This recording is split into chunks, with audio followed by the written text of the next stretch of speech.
G'day all. Today we're going to have a look at a Craig 40 channel AM SSB CB radio from back in the day. This is a L232 model radio. I don't know a lot about Craig radios as such, but all I know is that I think they've done a bloody good job on this one. But based on the Uniden chassis with the inevitable clock radio in there, and just for everyone's information, I suppose, obviously I'm in Australia. This is a 110 volt or 13.8 volt radio. So the radio works on one circuit and the clock radio works on another. The clock radio is a completely different circuit. They outsource the clock radio from whoever it would have been, and they just put it in the radio. So when you convert these radios from 110 volt to 222/40 volt Australian, because of the hertz, the frequency, the clocks actually run slightly slower. But I'm in no rush to change it over. I think leaving the radio standard is, to me, just the way I should leave it. It's no biggie not to have the clock radio. If you run it off 13.8, the clock doesn't work. Obviously, I'm running it off 110, it does, but it's running slow. I'm led to believe that if I do change it to 240 volts, and it's pretty easy to do, just get a 240 volt transformer from, you get them off eBay, or there's a place over in Australia called Ultronics. I think they're about 35 bucks to do. Pretty easy. I've done it on a couple of other radios. I'm just going to leave this one alone, considering how rare it is.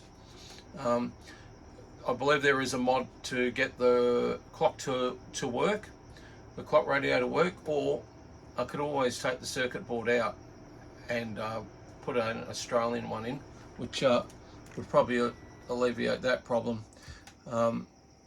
There might be a few issues with compatibility, but as I said, I'm not in any hurry to do that.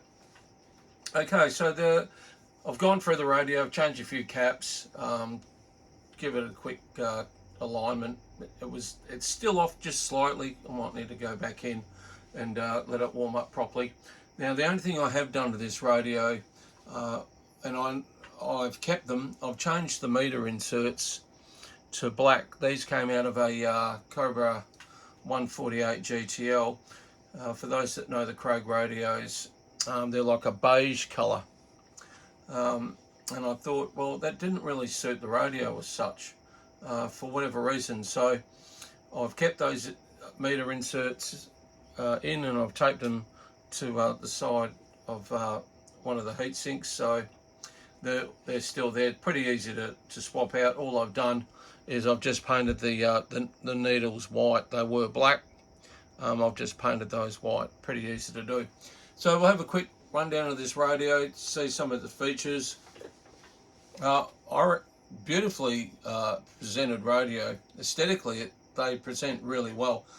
Obviously, the camera's a bit funky with the LED lights and that green receive light there, but I changed out the old incandescent globes for some LED ones, and now it's come up a treat. So the normal suspects, it's got a squelch there for the channel 9 feature, and that's got something to do with the scan feature on the radio. You can listen to channel 9 and one other frequency, or you can scan frequencies at the same time. I have mucked around for it a couple of times. It doesn't really do a lot.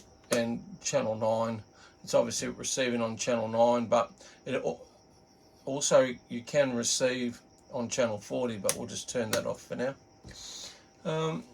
Here's the suspects: RF gain, mic gain, tone, which was handy, mode switch, clarifier, the SWR bridge over there, and obviously we've got the scan feature for channel 9, the inevitable CBPA switch. Why would you have a PA system on a base radio? Anyway, noise blanker, automatic noise limiter. Usually works better on AM than they do on sideband.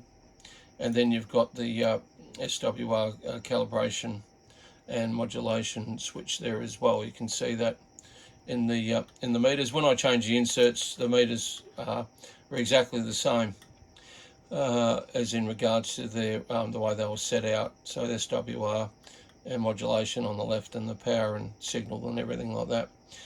Just got your clock settings here. You can obviously wake up to your favourite CB channel. Why wouldn't you? And then they're just all the clock settings and everything like that. 40 channels, I said. Nice, clear, bright, beautiful radio. It's really well laid out. No problems at all. Just have a quick listen on 35. Nothing there. We might drop down, see if there's any Indos awake. Yeah, it's pretty late at night here.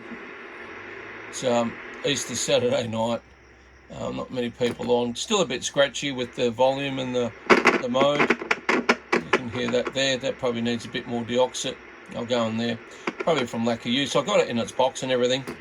I was really lucky to get it, actually. I don't think the guy actually realised what he was selling. And yeah, I just grabbed it straight away. Okay, so apart from that, not else more to really talk about. It's a Uniden chassis with an outsourced digital clock radio on a separate board. I've seen all that.